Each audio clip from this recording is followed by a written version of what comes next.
बिस्मिल्लाहिर्रहमानिर्रहीम अस्सलाम वालेकुम दोस्तों, तुम देखते पे लुडन पंजाब टीवी ते मैं तुम्हारा मेज़बान मोहम्मद अहमद। सब तो पहले अपने चैनल लुडन पंजाब को करना है सब्सक्राइब और बेल आइकन करना है प्रेस, ताकि मेरी आने वाली अच्छी और बेहतरीन वीडियो जनाब मेरे वीर वेखन। सब तो पहले जनाब अपने वीर दोस्तों भरावां वास्ते माशाअल्लाह वैल लैके आए हैं और जनाब कलिया पट्ठियां ते कोई वंडा नहीं, कोई लैन देन नहीं। सूई नूं 16-17 दिहाड़े हो गए ने, मगर वच्छी है, मगर जनाब वच्छी है और वैन बड़ी खूबसूरत जनाब। दूजा सुबह तसल्ली नाल गारंटी नाल सूई खलोती है। बाकी वीरां नूं व्यू कराने हैं, चुआई भी करावांगे। हाजी साहब नूं नाल लैके आए हैं और जनाब घरेलू खलोती हाजी साहब कोलों चुआई करानी आपां। हाजी साहब बड़ा छड्ड के टोरियो, बाबा जी तुसीं आओ, माड़ा छड्ड के तुसीं टोरो। बाबा जी बजुर्ग आप छड्ड के टोरन दे। बाबा जी कोलों जनाब चोई नहीं जाती तो हाजी साहब मेरे नाल ने, हाजी साहब चुआई कर लैणगे। बाकी और ही आराम ना बाबा जी, आराम ना। ओहो छेड़ आ गया, चलो माड़ा टोरो, माड़ा पर गां डर गई। ऐ वेखना है, लै आओ जी इधर, लै आओ।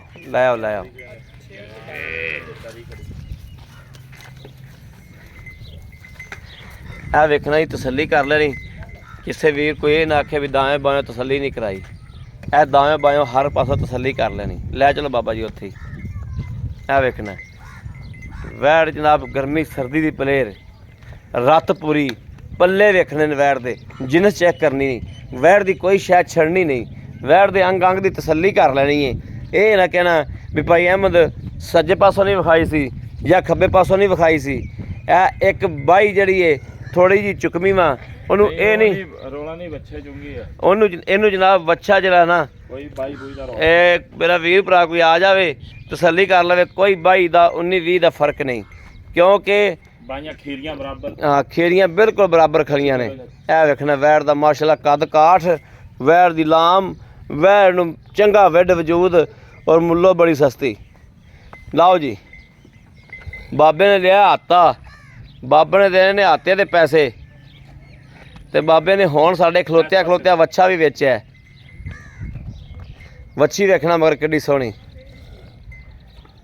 ਪਿੱਛੇ ਵੱਛੀ ਵੇਖਣੀ ਮਾਸ਼ਾਅੱਲਾ ਕਿੱਡੀ ਸੋਹਣੀ ਵੱਛੀ, ਬਹੁਤ ਸੋਹਣੀ ਦਿੱਤੀ ਸੋ। ਆਹ ਗਾਂ ਨੇ ਪਸਮਾ ਕਰਤਾ ਜਨਾਬ। ਇਹ ਵੇਖਣਾ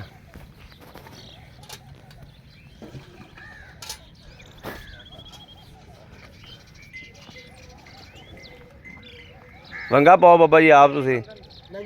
अच्छा वंगा पाते ही नहीं जी,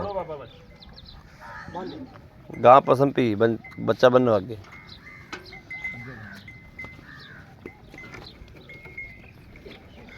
मैं तो कैमरा डरती पी।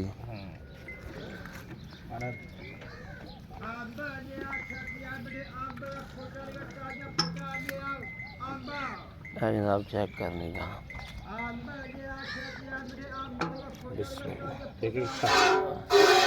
लो जी, दुध भी सफेद चिट्टा दुध मझ वाला। ठीक है, मैं इतों डरदी मैं पिछा हो जाना। आ लो जी फुआर छड़ की गारंटी, मैं थोड़ी पिछा हो जाना। गां थोड़ी मैथों जड़ी घबरांदी पई।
धार बहुत मोटी माशाल्लाह, चवा बहुत मोटा।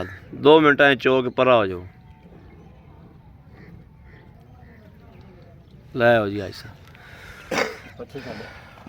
आई साहब बाबा जी, यह बाल्टा किन्ने किलो का है? बाल्टा जी पौने को 7 किलो का। पौने को 7 किलो का 5 किलो दूध ला लो। नहीं मिल लो। पौने 7 किलो ना मैंने तो वड्डा लगता है। मिल ले 8 ਨੂੰ ਗਲ ਪਾ ਜਾਂਦਾ ਵਗਾ ਗੱਡੀ ਜੋ ਕੋਲ ਪਈ ਹੈ ਜੀ। गड़वी मारो है परा। ਹਾਂ ਇਹਦੇ ਕੜੀ ਲੋਕੋ ਲਾ ਗੱਡੀ ਮਾਰ। गड़वी मारो भाई साहब, बिस्मिल्लाह। गड़वी भी 1.25 किलो दी है। 1 2 3 4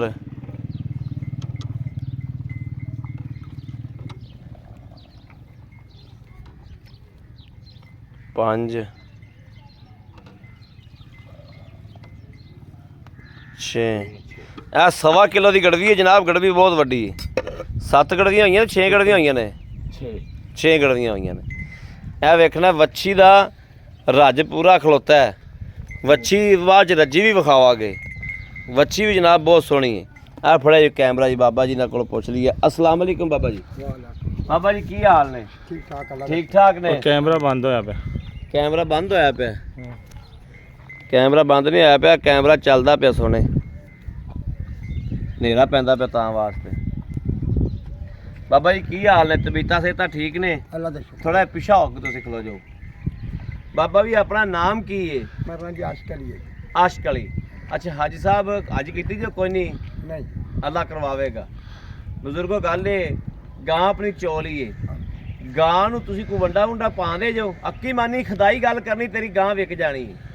ਮੈਂ ਆ ਜਿਹੜਾ ਸੂਆ ਨਾ ਇਹਦੇ ਕੋਈ ਵੰਡਾ ਨਹੀਂ ਪਾਇਆ। ਕੋਈ ਨਿਰੀ ਮੱਕੀ ਦੀ ਛੇਲੇ ਕੁਤਰਾ ਮੇਰਾ ਖੁਰਲੀ ਪਿਆ। कुतरा खुरली पिया, कुतरा भी विखा देने। सुक्की छेल खांदी पी जी। ਆ ਫੋਸੀਆਂ ਪਈਆਂ ਨੇ, ਇਹਨਾਂ 'ਚ ਕੋਈ ਵੰਡਾ ਛੰਡਾ ਮੈਨੂੰ ਚੈੱਕ ਕਰਾ ਦੇ। अब बाबा जी कह रहे ने फोसी विच कैमरा मार के वेख लो, कोई वंडा निकलिया होवे, कोई दाना निकलिया होवे, मैं जिम्मेदार होवागा। अच्छा तुहाडा कहण दा मकसद ये है कि कोई वंडा नहीं पाया, कोई शै नहीं पाई, ਕੁਛ ਨਹੀਂ ਪਾਇਆ। कल्लिया पट्ठियां ते आ दुध दे ਕਰ ਲਿਆ ਪੱਠਾਂ ਦੇ ਉੱਤੇ 12-13 ਲੀਟਰ ਦੁੱਧ ਦਿੱਤੀ ਜਾਂਦੀ। 12-13 ਲੀटर दुध ਦਿੱਤੀ ਜਾਂਦੀ। ਆਪਾਂ 10 किलो ਦੀ ਤਸੱਲੀ ਦੇ ਦਈਏ। ਮੈਂ ਕਹਿੰਦਾ ਬਿਲਕੁਲ ਦਿਓ। ਜੇ ਪਿਛਲਾ ਸੂਬੇ ਵੰਡਾ ਪਾਉਂਦਾ ਰਿਹਾ ਕਿੰਨਾ ਕਰਦੀ ਰਹੀ? ਪਿਛਲੇ 14-15 ਲੀਟਰ ਮੈਂ ਵੰਡਾ ਪਾਉਂਦਾ ਰਿਹਾ। ਰੋਟੀਆਂ ਵੀ ਨਾਲ ਕੁਝ ਕਿਲੋ ਕੁ ਵੰਡਾ ਨਾਲ ਰੋਟੀਆਂ ਕਿਲੋ। ਅੱਛਾ। ਤੇ ਪੱਠੇ ਜਵਾਰ ਦੇ ਆਪਦੇ ਸੀ ਉਹ ਅੱਛਾ। ਮੈਂ ਪਾਉਂਦਾ ਰਿਹਾ। 14-15 ਲੀਟਰ ਪਾਲ ਨੂੰ ਛੱਡ ਕੇ ਦੁੱਧ ਦੇ ਦਿੰਦੀ ਰਹੀ, ਦਿੰਦੀ। ਸੂਣ ਤੱਕ ਮਿਲਦੀ ਰਹੀ। ਬਿਲਕੁਲ ਸੂਨ ਨਿਕਲ ਮੈਂ। ਅੱਛਾ ਹੁਣ ਸਾਡੇ ਕੋਲ ਇਹਦਾ ਲੈਣਾ ਕੀ ਮਕਬੂਲ ਜਾਂ ਮੁੱਲ ਕਰੋ? ਮੁੱਲ ਤਾਂ ਮੈਂ ਬਹੁਤ ਜ਼ਿਆਦਾ ਮੰਗਣਾ। ਠੀਕ ਹੈ। ਹੁਣ ਪਿਆਰ ਮੁਹੱਬਤ ਦਾ ਮੁੱਲ ਆਪਾਂ ਜੀ 2,25,000 ਜਿਹੜਾ ਲੈ ਲੈਣਾ ਹੈ। 2,25,000 ਹਾਂਜੀ ਜਿਹੜਾ ਲੈ ਲੈਣਾ ਹੈ। ਹਾਂ ਲੈ ਲੈਣਾ। 2,25,000 ਚ ਸਾਡੇ ਵੀਰ ਭਰਾ ਆਏ ਨਾਲ ਪਿਆਰ ਮੁਹੱਬਤ ਕੋਈ ਹੋਏਗੀ? ਕੋਈ 1000 ਦੇ ਦੀ ਹੋਵੇਗੀ। ਮੈਂ ਅੱਗੇ ਪਿਆਰ ਬੜਾ ਕਰਦਾ। ਦੀਦ ਹੋ ਜਾਏਗੀ ਨਾ? ਹਾਂ ਕੋਈ 1000 ਖੰਡ ਦੀ ਹੋ ਜਾਏਗੀ। ਹੋ ਜਾਏਗੀ। ਬੜੀ ਮਿਹਰਬਾਨੀ ਹੈ ਤੁਹਾਡੀ। ਹਾਂਜੀ ਬਾਕੀ ਨੂੰ ਵੰਡਾ ਵੰਡਾ ਪਾਈਏ, ਸਾਨੂੰ 14 ਕਿਲੋ 15 ਕਿਲੋ ਦੁੱਧ ਚੁਆਈ ਜਾਏਗੀ। ਬਿਲਕੁਲ ਚਵਾਈ ਦੇਵੇਗੀ। ਤੇ ਉਹਨੂੰ ਪਾ ਕੇ 2 ਦਿਨ ਪਾ ਕੇ ਵੇਲੇ ਹਾਲੀ ਨੂੰ ਗੁੜਗੜ ਪਵੇ, ਮੈਲਾ ਸਿੱਟੇ। ਠੀਕ ਹੈ। ਹਾਂਜੀ ਠੀਕ ਤੇ ਹੋ ਗਾ ਚਲੋ ਆਖ ਨੂੰ ਤੁਹਾਨੂੰ ਪਤਾ ਵੀ 14-15 ਦਿਨ ਜਾਂ 16 ਦਿਨ ਕੋਈ ਸੂਈ ਤਾਂ ਨਹੀਂ ਨਾ। ਨਾ। ਉਹਦੀ ਮੈਲਾ ਹੀ ਨਹੀਂ ਸਿੱਟਿਆ ਦੀ। ਮੈਲਾ ਉਹਨੇ ਹੀ ਕੁਛ ਨਹੀਂ ਸਿੱਟਿਆ ਜੀ। 15-16 ਦਿਨ ਹੋ ਗਿਆ ਸਹੀ ਨੂੰ। ਹਾਂਜੀ ਮਗਰ ਵੱਛੀ ਹੈ? ਮਗਰ ਬੱਚੀ ਹੈ ਜੀ। ਮਗਰ ਵੱਛੀ ਵੀ ਚੰਗੀ ਹੈ। ਸੋਹਣੀ। ਠੀਕ ਹੈ ਹਾਜੀ ਸਾਹਿਬ, ਬੜੀ ਮਿਹਰਬਾਨੀ ਤੁਹਾਡੀ, ਬੜੀ ਮਿਹਰਬਾਨੀ। ਲਓ ਜੀ ਹਾਜੀ ਸਾਹਿਬ ਨੇ ਆਪਾਂ ਨੂੰ ਹਰ ਗੱਲ ਤੋਂ ਹਕੀਕਤ ਤੋਂ ਗਾਹ ਕੀਤਾ। ਵਾਕਿਆ ਹੀ ਖੁਦਾਈ ਗੱਲ ਹੈ ਕਿ ਵਾਕਿਆ ਹੀ ਕੋਈ ਗਾਂ ਨੂੰ ਵੰਡਾ ਨਹੀਂ, ਕੋਈ ਰੋਟੀਆਂ ਨਹੀਂ, ਕੋਈ ਕੁਛ ਨਹੀਂ। ਸੁੱਕੀ ਛੇਲ ਮੈਂ ਕੈਮਰਾ ਮਾਰ ਕੇ ਵਿਖਾਣਾ। ਸੁੱਕੀ ਛੇਲ ਉਹ ਟਾਂਡ ਜਿੰਦੇ ਨਾਲੋਂ ਲੋਕੀ ਛਲੀਆਂ ਲਾਹ ਦਿੰਦੇ ਨੇ ਤੇ ਸੁੱਕੀ ਛੇਲ ਪੱਠਿਆਂ ਵਾਲੇ ਵੱਢ ਕੇ ਲੈ ਆਉਂਦੇ ਨੇ। ਅੱਜ ਕੱਲ ਪੱਠਾ ਕੌਣੀ ਦਾ ਉਹ ਛੇਲ ਖਾਂਦੀ ਪਈ ਹੈ ਇਹ ਗਾਂ। ਉਹ ਛੇਲ ਖਾ ਕੇ ਇਹ 12 ਕਿਲੋ 13 ਕਿਲੋ ਦੁੱਧ ਦਿੰਦੀ ਪਈ ਹੈ। ਮੇਰੇ ਕਿਸੇ ਵੀਰ ਨੂੰ ਭਰਾ ਨੂੰ ਦੋਸਤ ਨੂੰ ਪਸੰਦ ਹੋਵੇ ਰਾਬਤਾ ਕਰੇ 0307 00 15 881। ਇਸ ਨੰਬਰ ਤੇ WhatsApp ਮੌਜੂਦ ਹੈ, ਰਾਬਤਾ ਮੌਜੂਦ ਹੈ। ਮੇਰੇ ਵੀਰ ਭਰਾ ਰਾਬਤਾ ਕਰ ਸਕਦੇ ਨੇ। ਬਾਕੀ ਉਮੀਦ ਕਰਾਂਗੇ ਰੱਬ ਦੇ ਘਰ 'ਚ ਕਿ ਸਾਡੀ ਅੱਜ ਵਾਲੀ ਵੀਡੀਓ ਅੱਲਾ ਦੇ ਫਜ਼ਲ ਨਾਲ, ਅੱਲਾ ਦੇ ਹੁਕਮ ਨਾਲ, ਮੇਰੇ ਸੋਹਣੇ ਹਬੀਬ ਦੇ ਸਦਕੇ ਨਾਲ ਇਨਸ਼ਾਅੱਲਾ ਪਸੰਦ ਜ਼ਰੂਰ ਆਈ ਹੋਵੇਗੀ। ਇਹ ਜਨਾਬ ਚੈੱਕ ਕਰ ਲੈਣਾ ਕੁਤਰਾ ਜਿਹੜਾ ਅੱਗੇ ਗਾਂ ਦੇ ਪਿਆ ਵਾ। ਇਹ ਕੁਤਰਾ ਚੈੱਕ ਕਰ ਲੈਣਾ, ਸੁੱਕੀ ਛੇਲ। ਬਾਕੀ ਨਾਲ ਹੀ ਆਪਣੇ ਵੀਰ ਅਹਿਮਦ ਦੇਣੀ ਇਜਾਜ਼ਤ। ਅੱਲਾ ਨਿਗਹਿਬਾਨ, ਪਾਕਿस्तान जिंदाबाद।